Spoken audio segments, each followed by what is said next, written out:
CFE, CGC, UNSA, mieux comprendre l'entreprise pour agir ensemble.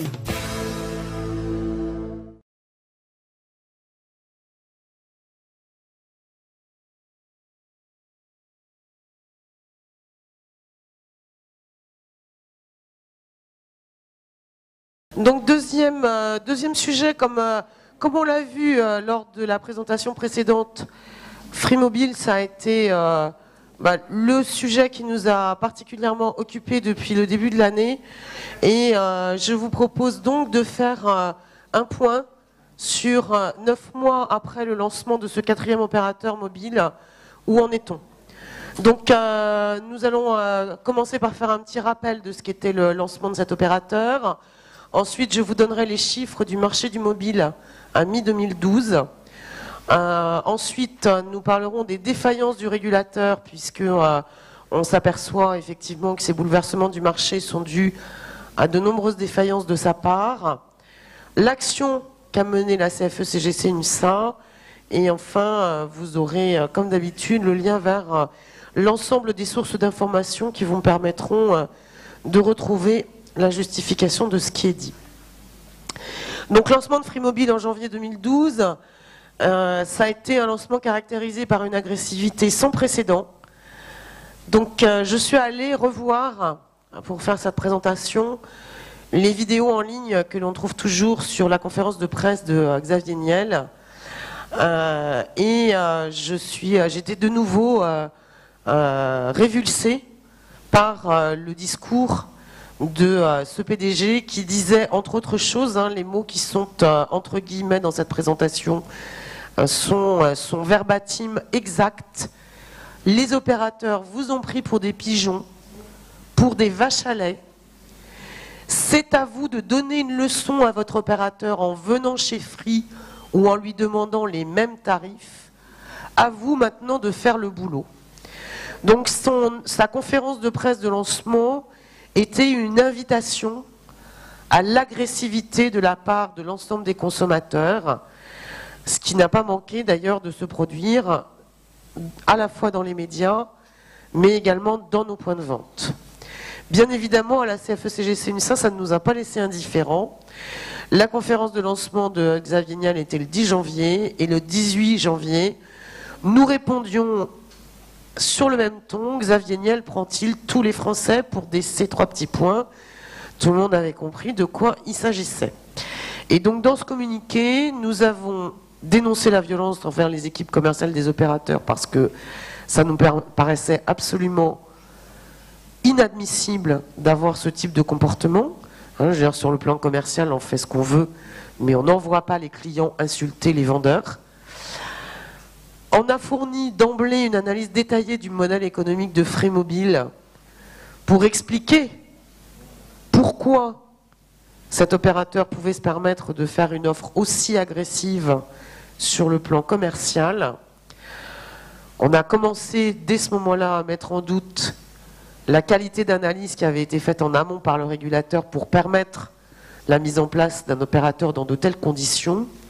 Et nous avons d'emblée mis en doute la réalité de la couverture du réseau de Free-Mobile, et vous verrez que c'est une démarche qui est toujours en cours. Que s'est-il passé après ce lancement? À mi-2012, puisque vous savez que les chiffres, on les a toujours avec 2 ou 3 mois de retard, donc là les chiffres que je vous donne sont les chiffres arrêtés à la fin du 2e trimestre 2012, et ce sont des données absolument officielles, puisque ce sont d'une part les chiffres de l'ARCEP, donc le régulateur des postes et des télécommunications français, et d'autre part les chiffres des communiqués financiers des principaux acteurs, qui nous permettent donc de voir, alors j'ai repris en fait les chiffres depuis le 1er trimestre 2011 pour montrer, donc ça ce sont les nombres d'abonnés, donc on est parti en début d'année 2011 avec un total de 65 millions d'abonnés au téléphone mobile en France. Au T4 2011, on en avait 68 616 000. Et donc à partir du T1, arrivée de Free-Mobile, qui se ferait une place donc, entre les opérateurs de réseau traditionnels et les MVNO, donc les opérateurs mobiles virtuels. Donc au premier trimestre, 2 600 000 clients pour Free et un total de 69 500 000 clients mobiles en France. À la fin du deuxième trimestre 2012, 3 600 000 clients pour Free et 70 millions 425 000 clients mobiles en France. Donc bon, on voit qu'en termes de grande masse, il a pris 5% du marché et que 50% de ses clients, en fait, l'analyse des chiffres permet de voir que 50% des clients de Free ont été pris aux opérateurs historiques. Donc ça, c'est un tableau un petit peu barbare où je redonne les chiffres détaillés des clients opérateur par opérateur. Donc c'est les sources du graphique précédent. Ce qui est intéressant à noter, c'est que quand on compare avec d'autres chiffres qui sont donnés par le régulateur des télécoms, on voit qu'au T1, on a 2 610 000 clients pour Free Mobile et dans le même temps, on a 2,653 millions de demandes de portabilité du numéro. Donc ce sont des clients qui avaient déjà un numéro mobile et qui demandent à ce que ce numéro soit porté chez un autre opérateur. Et on a une troublante ressemblance des chiffres. Donc effectivement, tous les clients qui ont demandé la portabilité ne sont pas tous allés chez Free, mais on a quand même une grande similitude. Deuxième élément que l'on peut constater en compilant ces chiffres, les opérateurs historiques au premier semestre ont perdu globalement 1 892 000 clients. Et dans le même temps, sur cette même période, on a eu 1,8 million de nouveaux clients qui, jusqu'à présent, n'avaient pas de mobile. Donc c'est ce qui justifie mon accroche. La moitié des clients de Free, puisque 1 892 000 et 1,8 million, ça fait à peu près les 3 600 000 clients de Free Mobile. Et donc on voit que la moitié ont été pris aux opérateurs historiques et l'autre moitié sont des clients nouveaux. On peut voir qu'il y a eu une énorme destruction de valeur sur ce marché. Là, dans ce graphique, vous avez dans les histogrammes rouges toujours notre nombre de clients mobiles. La ligne bleue, c'est pas celle des Vosges, mais c'est celle du chiffre d'affaires global du marché mobile en millions d'euros. On voit que dès le T4 2011, ce chiffre d'affaires avait commencé à chuter puisque les opérateurs en place avaient commencé à baisser leurs prix pour se préparer à l'arrivée de Free Mobile, puisque dès le mois de novembre ou décembre, je ne me souviens plus, l'ARCEP avait annoncé que les tests de couverture étaient bons et que Free pourrait ouvrir. Donc tout le monde a affûté ses armes et a baissé ses prix. Et ça a bien sûr continué au T1. Alors je n'ai pas les chiffres du T2, puisque les données de chiffre d'affaires, elles sont données avec plus de recul dans le temps. Mais bon, l'inflexion de la courbe est sans appel. Et on voit que en volume, le marché continue à croître. Zut, alors j'ai fait une grosse bêtise, je ne sais pas quoi. Voilà. Le marché continue à croître en volume, mais moins vite qu'avant. C'est-à-dire qu'on nous avait bourré le mou en nous disant vous allez voir, quand Free Mobile va arriver, ça va doper la croissance en nombre d'abonnés. Pas du tout, puisque avant, de trimestre en trimestre, un T3 par rapport au T2 en 2011, plus 1,6, T4 par rapport au T3, plus 2,4, et ensuite, les 2 premiers trimestres de 2012, on a fait 1,3% de croissance d'un trimestre sur l'autre. Par contre, le chiffre d'affaires, lui, s'est bien cassé la gueule, moins 4,5%, alors là, j'ai pris les données avec un an de recul, et on a constaté, alors ça ce sont notamment les chiffres qui sont donnés par UFC Que Choisir et qui sont confirmés par le régulateur, moins 9% sur la facture mensuelle moyenne depuis janvier 2012, donc ça c'est la facture du client final, et les opérateurs mobiles s'attendent à ce que la résultante à la fin de l'année 2012 ce soit moins 10, et à la fin de l'année 2013 ce soit moins 20. Parce que en fait, on a un phénomène qui se déploie sur une durée longue par le fait que les clients qui étaient engagés chez un opérateur, dans un premier temps, ils ne changent pas forcément de formule, mais quand ils arrivent en fin de période d'engagement, qu'ils renouvellent leur engagement auprès de leur opérateur initial ou qu'ils partent chez Free ou chez quelqu'un d'autre, ils s'orientent systématiquement vers une offre moins chère que l'offre précédente, ce qui explique pourquoi la facture moyenne va continuer à baisser bien au-delà, et donc en l'occurrence 2 ans après le lancement de Free. Et pour ceux qui travaillent dans les équipes commerciales, 24 mois, ça rappelle des tas de choses par rapport aux périodes d'engagement. Donc c'est bien ce phénomène qui est en question. Donc baisse globale des revenus sur le marché des mobiles depuis le 4e trimestre, une croissance ralentie en volume depuis le début 2012, et donc pression sur les marges, et une conséquence immédiate, c'est un danger pour l'investissement et pour l'emploi chez les opérateurs. Donc ça, c'est des choses effectivement qu'on a eu l'occasion de voir abondamment à l'université d'été, et puis effectivement pendant l'été, tous les chiffres sont tombés, donc on a pu confirmer ces analyses. Donc ces destructions d'emplois, ils ont été d'emblée annoncés par la CFECG-CNUSA, qui a immédiatement évoqué 10 000 emplois perdus en emploi direct, donc chez les opérateurs et leurs centres d'appel en France. Chiffré par l'économiste Bruno Defin, qui nous a présenté son étude à l'université d'été. Et dans cette présentation, vous avez un lien qui renvoie vers le document qu'il nous a présenté. Lui, il a annoncé entre 50 et 70 000 emplois perdus en 3 ans sur l'ensemble de la filière télécom, puisqu'il a pris non seulement les emplois directs, mais les emplois indirects. Donc, c'est y compris les sociétés de conseil qui conseillent les opérateurs, ou les sous-traitants qui font les déploiements de réseau. Annoncé par les opérateurs début juillet, et donc tout ça s'est passé pendant notre université d'été.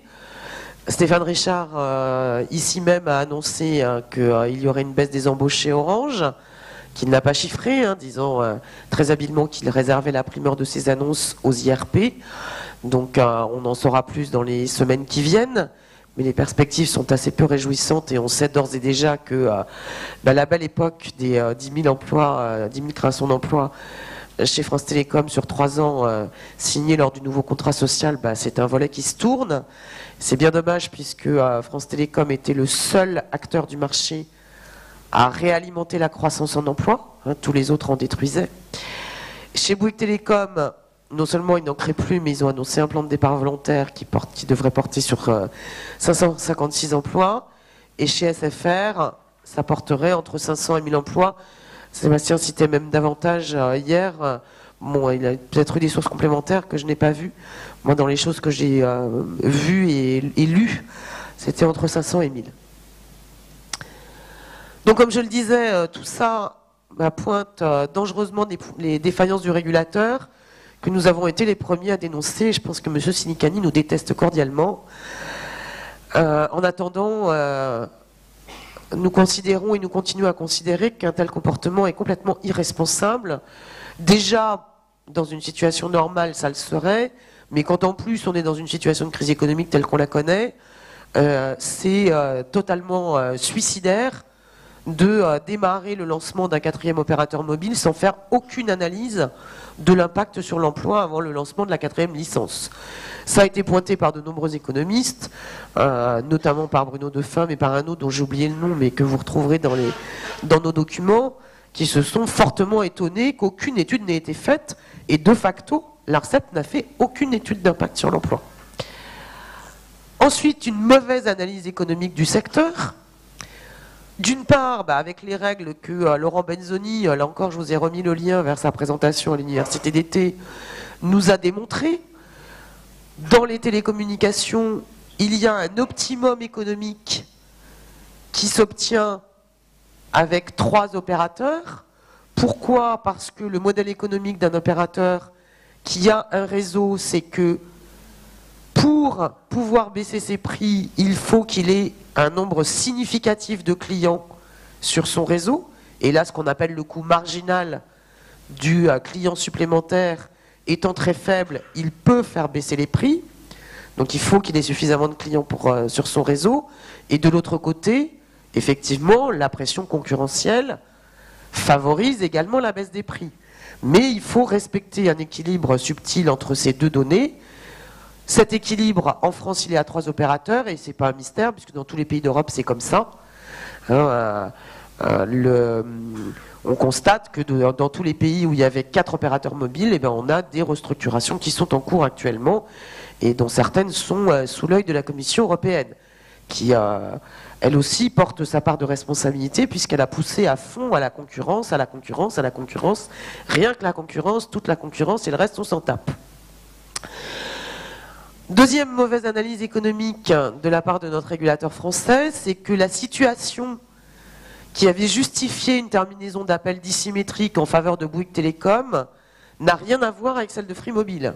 C'est-à-dire l'ARCEP nous a dit « Ah mais oui, c'est normal que la terminaison d'appel, donc ce qui est reversé par les opérateurs en place quand les clients de Free Mobile sont appelés, donc cette fameuse terminaison d'appel mobile, dite TAM aussi dans certains articles, il nous a dit mais si c'est normal que Free Mobile ait un tarif qui le favorise puisque il démarre avec un handicap sur le marché. Et d'ailleurs, Bouygues en son temps avait bénéficié de la même chose et voilà ce qui lui servait d'alpha et d'oméga d'explication et de justification. En réalité, Free Mobile, quand il a démarré, Bouygues Télécom, pardon, quand il a démarré, il s'appuyait uniquement sur son propre réseau. Donc, effectivement, n'ayant pas une couverture géographique du territoire complète dès son démarrage, il fallait qu'il puisse avoir des arguments tarifaires pour accueillir des clients, les attirer vers lui, et qu'on lui donne un avantage économique pouvait tout à fait se justifier. Pour Free Mobile, il n'en est rien. D'emblée, il couvre 100% du territoire grâce à son droit d'itinérance sur les réseaux d'Orange. Alors le fait que ce soit le réseau d'Orange, c'est le résultat d'un contrat, mais le fait qu'il ait un droit d'itinérance, c'était une obligation faite aux opérateurs dans le cadre de la licence de Free Mobile définie par l'ARCEP. Donc effectivement, là on voit bien que ce Free Mobile, il peut jouer sur tous les tableaux. Il a bénéficié d'une couverture intégrale dès qu'il se lance, d'une terminaison d'appel dissymétrique, et donc il peut casser les prix sans avoir besoin d'investir. Non content de mal analyser le marché en amont, ce qui est quand même en théorie le métier du régulateur, en plus de ça, dans son rôle de gendarme des télécoms, donc pour les connaisseurs de la régulation, ce qu'on a dit en amont, c'est ce qu'on appelle la régulation ex ante, donc avant que les événements se produisent. Et là maintenant on est dans le ex post, ce qui se passe après le lancement. Eh bien laxisme dans les mesures de la couverture du réseau de Free Mobile, qu'on a dénoncé donc dès le 18 janvier. On a, je crois que de mémoire c'était le 24 janvier, oui c'est ça, c'est écrit d'ailleurs, saisi l'ARCEP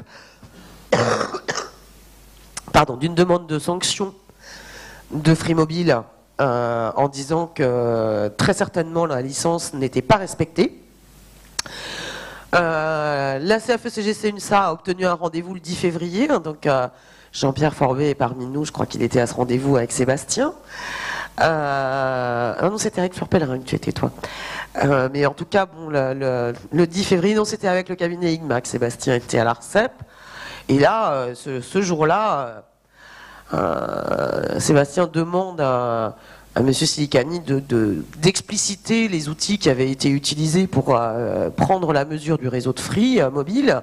Et là, stupeur, on découvre que aucune étude de la charge réelle du réseau et de sa disponibilité 24 heures sur 24, comme c'est demandé dans sa licence, n'avait été regardée, mais qu'on avait utilisé un simple téléphone mobile comme vous et moi pour vérifier qu'il y avait bien du réseau dans les endroits où c'était censé y en avoir. Oui, super. Les mesures de l'Agence nationale des fréquences qui ont été faites, parce que le ministre Besson s'est un peu énervé, confirment que les mesures de l'ARCEP sont insuffisantes. Alors aujourd'hui, il y a des controverses dans la presse qui tendent à faire croire que les mesures de la NFR confirmerait le bien fondé de la licence de Free, mais c'est pas vrai. Les gens lisent les conclusions de l'Agence nationale des fréquences de manière erronée, parce que notamment ce qui est démontré par l'Agence nationale des fréquences, c'est que le réseau de Free est de toute évidence paramétré pour que, une fois que les utilisateurs ont basculé sur le réseau d'Orange, ils y restent. Donc le trafic est majoritairement écoulé par notre réseau et pas par celui de Free Mobile. Donc effectivement, ce qu'on peut constater, c'est que le régulateur ne respecte pas ses missions, parce que pour mémoire, quand même, c'est édifiant d'aller regarder l'article L32.1 du Code des postes et des télécommunications, qui dit que dans le cadre de leurs attributions respectives, le ministre chargé des communications électroniques et l'autorité de régulation des communications électroniques et des postes prennent dans des conditions objectives et transparentes des mesures raisonnables et proportionnées aux objectifs poursuivis et veillent, alors là il y a 20 alinéas, je ne vous en ai pris que 2, le 2 et le 3, à l'exercice au bénéfice des utilisateurs d'une concurrence effective et loyale entre les exploitants de réseau et les fournisseurs de services de communication électronique, au développement de l'emploi, de l'investissement efficace, notamment dans les infrastructures améliorées et de nouvelles générations, de l'innovation et de la compétitivité dans le secteur des télécommunications électroniques. Mais notre régulateur, visiblement, il a des problèmes de vue ou de fainéantise parce qu'il s'est arrêté au début du second alinéa. C'est dommage parce que l'article en compte 20. Donc nous, ça nous choque énormément. Ça commence à choquer d'autres gens, mais ça a été très long avant que ça choque davantage. Et effectivement, moi j'ai été frappée quand j'ai fait ce travail d'analyse rétrospective, et vous le verrez dans les documents qui sont mis à votre disposition, il y a notamment ce qu'on appelle une timeline, où j'ai repris date par date la chronologie des événements, et on s'aperçoit que systématiquement, la réaction n'a eu lieu que parce que la CFE-CGC-UNSA avait sorti un communiqué de presse, avait rencontré les acteurs clés et avait communiqué sur ce sujet en dénonçant ce qui ne fonctionnait pas. Et donc on était assez atterrés d'ailleurs, parce qu'on s'est dit, mais on est les seuls à faire ça, et si nous ne l'avions pas fait, que se serait-il passé? Tout serait passé comme une lettre à la poste, sans que personne ne s'en soucie. Donc effectivement, dès l'annonce de la 4e licence, avant même l'arrivée de Free Mobile, donc ça aussi ça m'a frappé, puisque j'ai retrouvé des choses dans les archives qui sont sur le site web du syndicat, qui datent de bien avant que j'arrive même. Donc le 22 novembre 2007, la CFE-CGC-UNSA dénonçait déjà les facilités de paiement qui étaient accordées à Free, tiens il manque un mot, et pronostiquait une guerre des prix qui serait certainement préjudiciable à l'emploi. Donc effectivement, votre organisation syndicale ne s'était pas trompée, puisque c'est bien ce qui s'est passé. En septembre 2009, je crois que j'étais arrivée, et on a, à l'époque, je ne faisais que rewriter les communiqués de Sébastien, mais déjà, fin 2009, on disait, il ne faut pas opposer les salariés et les consommateurs. Un sous-entendu, bah oui, c'est bien de baisser les prix, mais si on perd les emplois, ça ne fonctionnera pas sur le plan de l'économie. Le 18 décembre 2009, on alertait en disant il reste 18 mois pour sauver 10 000 emplois. Donc l'estimation des emplois directs, on l'avait faite 3 ans avant, enfin 2 ans avant que le lancement effectif n'ait lieu.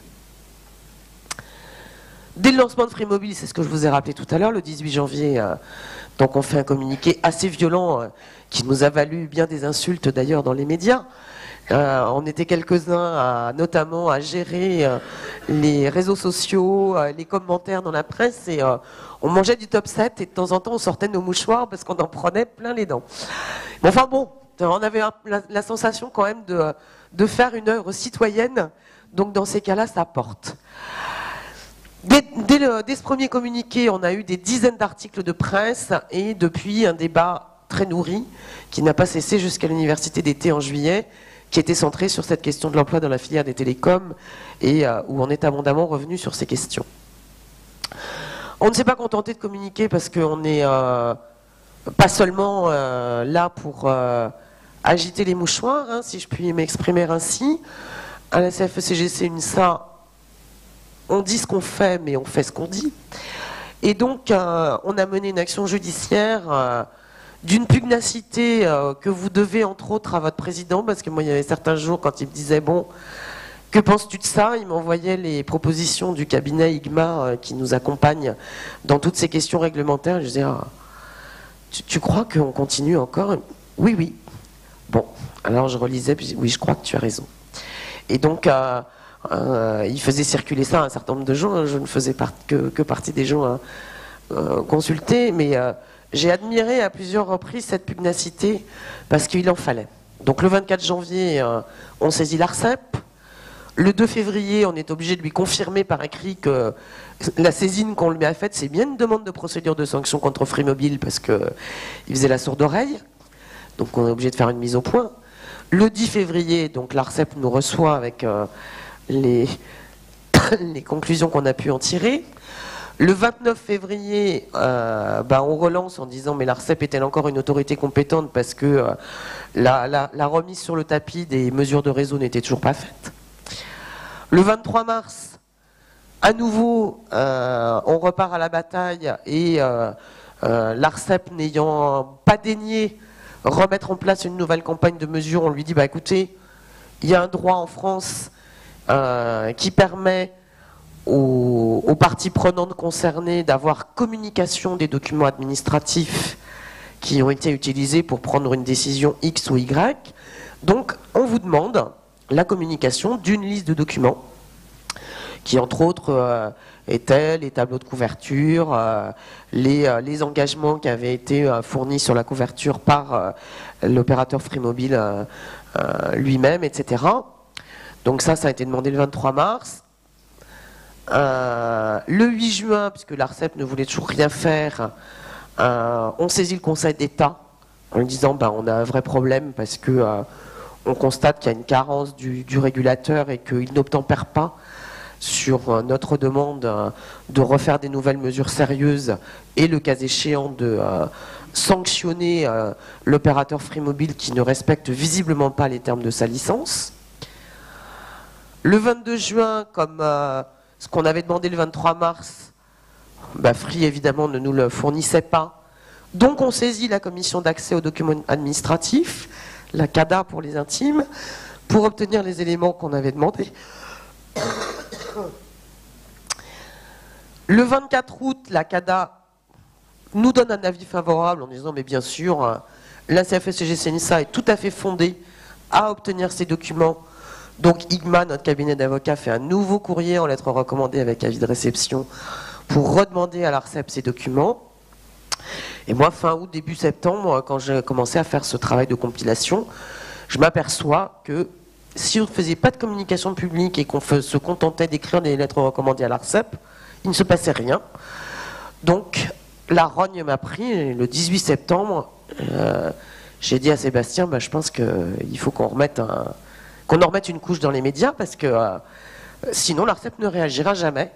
Donc on a à nouveau refait un communiqué indiquant que l'ARCEP n'avait toujours pas fourni la preuve que Free Mobile respecte bien ses obligations de couverture et on a rappelé un historique de l'opération. Donc affaire à suivre, puisque vous le voyez, on est en bataille sur ce sujet depuis 2007 et nos combats sont toujours de très longue durée. On a déjà une partie des leaders d'opinion qui ont compris qu'il y avait un problème. Maintenant, il faut, comme dans d'autres opérations, et certains dans cette salle comprendront de quoi je veux parler, parfois on a le droit avec nous, il est reconnu, mais il n'y a pas de mise en œuvre derrière. Donc on a encore du taf. Effectivement, comme je vous le disais tout à l'heure, on a été la seule organisation syndicale sur le sujet, et même le seul acteur tout court à porter ce débat. Et les positions de notre organisation n'ont jamais varié. C'est-à-dire qu'effectivement, certains, alors à l'extérieur de l'entreprise, dans l'entreprise, et notamment bien évidemment les organisations, d'autres organisations syndicales, qui parfois ont réussi même à semer le doute parmi nos militants, qui se sont interrogés en disant mais bon sang, qu'allait-il faire dans cette galère et pourquoi la CFE-CGC-NSA s'occupe-t-elle des questions de régulation et d'aller tacler le régulateur? Est-ce que vraiment c'est notre boulot? En réalité, bien sûr que oui, puisque c'est totalement structurant sur la question de la défense des emplois et des conditions de travail, puisque quand il y a restriction d'emploi, ceux qui restent, on les fouette un peu plus fort pour qu'ils travaillent plus vite et pour moins cher. Donc, bien évidemment, on est complètement dans nos missions d'organisation syndicale pour faire ce travail. Et aujourd'hui, on pense même que le syndicalisme, ça n'est plus seulement défendre sur un plan social la condition des travailleurs dans l'entreprise, mais c'est se préoccuper de l'ensemble de l'environnement pour que, tout simplement, on continue à avoir du boulot demain. Donc, dans ce but de défense des emplois, c'est pour toutes ces raisons qu'on a entrepris une analyse détaillée du modèle économique, puisque visiblement le régulateur ne l'avait pas compris, qu'on mène une action à la fois juridique et médiatique, parce qu'on voit bien qu'on a besoin des deux leviers pour faire avancer le débat, qu'on a rencontré le gouvernement et le régulateur, et qu'on a organisé l'université d'été autour de la question de l'organisation du marché et de son impact, sur l'emploi. Pour partager nos analyses avec les personnels, on a fait un numéro spécial Free Mobile, donc dans la lettre de l'épargne et de l'actionnariat, puisque c'est toujours cette lettre qui porte nos analyses stratégiques de marché. Donc, il est déjà présent sur le site web. Pendant que je vous parle, le mail est en train d'être diffusé sur toute notre base d'adresses. Donc, il y a 10 000 militants et sympathisants qui vont le recevoir. Et pour ceux d'entre vous qui ont un PC connecté, vous allez le recevoir sur votre adresse mail à la fin de ma présentation. Vous l'aurez sûrement. C'est publié sur notre site web par les bons soins de Fatima et sur le blog de l'ADAS par moi-même. Et Jean-Claude Minet s'est occupé de vous le faire imprimer pour que vous l'ayez dans les prochains jours pour la distribution sur tous les sites du groupe. Donc ce 4 pages est intégralement consacré à cette analyse de Free Mobile, et vous y retrouvez non seulement tous les arguments que j'ai développés, les graphiques que je vous ai présentés ce matin, et comme d'habitude, même si ça paraît lourd parfois, mais vous voyez qu'il y a beaucoup de liens en bleu. À chaque fois, ces liens renvoient vers les sources officielles. Donc quand les gens vous disent « Ah, mais vous racontez des bêtises », et je pèse mes mots et je reste poli, vous pouvez leur dire cliquez sur les liens et vous verrez que c'est réellement écrit dans les documents de l'ARCEP, dans les communiqués financiers des acteurs, etc. etc. Donc non seulement on dit ce qu'on fait, on fait ce qu'on dit, mais on prouve également tout ce que nous disons, et je crois que c'est une des grandes forces de notre organisation syndicale, c'est qu'effectivement, on ne se contente pas d'avoir des analyses aussi pertinentes soient-elles, mais on les démontre, parce que sinon les gens pensent que c'est du fantasme, et que les syndicats exagèrent toujours. C'est un petit peu la vision du monde de ce que j'appellerais la pensée unique. Et donc effectivement, bien sûr, pour que les liens soient cliquables, il faut utiliser les versions électroniques. Sur le papier, c'est plus difficile, mais c'est bien pour ça qu'on les met sur les sites. Je vais terminer cette présentation par une petite devinette. Qui a dit « Si nous en sommes là aujourd'hui, c'est parce que le secteur des télécoms a été soumis à un empilement de taxes et à une régulation fluctuante, pour ne pas dire erratique, au cours des dernières années. » Alors, pardon ? Alors, j'entends Stéphane Richard, oui, qu'est-ce que vous me proposez d'autre comme réponse ? Sébastien Crozier ? Vous avez d'autres propositions ? Le responsable de Free, ça m'étonnerait qu'il ait pu dire ça. Lombard, qu'est-ce que vous me faites d'autre comme proposition ?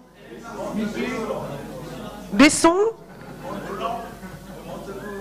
Montebourg, alors on brûle. C'est Fleur Pellerin. Le 17 juillet 2012, elle dit ça, puisque à la suite de notre université d'été, après qu'on ait bien agité les pieds dans le Landerneau, comme disait l'autre, le ministère convoque les opérateurs donc le 17 juillet, et c'est à cette occasion-là qu'elle a dit ces mots, et c'est vraiment du verbatim copier-coller, et c'est frappant parce que ça aurait pu effectivement être Sébastien Crozier qui avait dit ça. C'est... Voilà. Voilà, donc... Non, elle a tout simplement repris les termes de Sébastien. Parce que nous avons été convoqués juste avant l'Assemblée Générale du groupe France Télécom.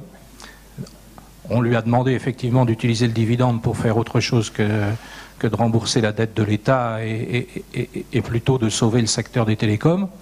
Elle a pris note, ça n'a pas été fait, mais elle a bien retenu cette phrase et elle l'a trouvé opportun de le lancer entre guillemets entre les dents des opérateurs quand elle les a reçus 3 semaines plus tard. Je trouve ça assez intéressant. Voilà, donc le même jour, elle a dit, dès la rentrée, le gouvernement présentera un train de mesures qui permettra d'éviter la casse sociale et de relancer les investissements, de réconcilier l'intérêt des consommateurs et de celui des salariés. Donc c'est toujours notre verbatim. Et bon, moi je mets à suivre, hein, puisque la rentrée est déjà passée depuis 4 semaines et pour l'instant, Sœur Anne n'a rien vu venir que la route qui poudroie. Donc on a encore du pain sur la planche. Mais au moins, on sait que nos messages sont arrivés à destination, ce qui est déjà une première étape, non suffisante, mais du moins nécessaire pour que les choses puissent se faire. Voilà, bah écoutez, je vous remercie tous, je vous souhaite un bon appétit. Malheureusement, on n'a plus le temps parce qu'on est en retard.